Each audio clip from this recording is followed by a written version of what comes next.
Promotion 50% off គឺបានមកដល់ទីរៃបងប្អូនទាំងអស់គ្នានិយាយទៅនៅក្នុងឱកាសបុណ្យចូលឆ្នាំខ្មែរខាងមុខនេះគឺយើងមាន promotion រហូតដល់ 50% off រាល់ការជាវនៅជាមួយនឹងឈុតម៉ាស៊ីន single screen ឬក៏ឈុត dual screen បងប្អូនទាំងអស់គ្នាទទួលបានការ discount 50% off ភ្លាមទៅលើប្រព័ន្ធគ្រប់គ្រងការលក់និង stock និយាយទៅគឺ promotion នឹងពិសេសខ្លាំងមែនតើបងប្អូនទាំងអស់គ្នាដោយ promotion នឹងគឺយើងធ្វើឡើងចាប់ពីថ្ងៃទី31ខែ3រហូតដល់ថ្ងៃទី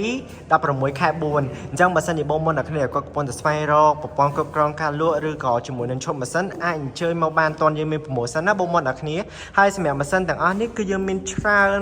ប្រភេទមែនតើហើយម៉ាស៊ីនដែលយើងដាក់នៅខាងមុខនេះគឺសុទ្ធតែជាម៉ាស៊ីនថ្មីបកកេះហ្មងណាបងប្អូនទាំងគ្នាមិនមែនជាម៉ាស៊ីនជជុះឬក៏ម៉ាស៊ីនកាប់ផ្សាទេអញ្ចឹងសម្រាប់តម្លៃពិសេសបែបហ្នឹងម៉ាស៊ីនថ្មីបែបហ្នឹងគឺខ្ញុំហ៊ានធានាជូនថាពិសេសខ្លាំងមែនតើសម្រាប់បងប្អូនទាំងអស់គ្នាហើយម៉ាស៊ីនរបស់យើងគឺយើងមានច្រើនប្រភេទក៏ដូចជាច្រើនទំហំទៅតាមតម្រូវការរបស់បងប្អូនទាំងគ្នាហើយនៅទីនេះគឺយើងមិនមែនត្រឹមតែម៉ាស៊ីនទេដូចខ្ញុំប្រាប់បងប្អូនទាំងគ្នាអញ្ចឹងគឺមកចេញទៅវិញបានលក្ខណៈជាឈុតដោយផ្នែកខាងនេះគឺយើងមានជាមួយនឹងម៉ាស៊ីន printer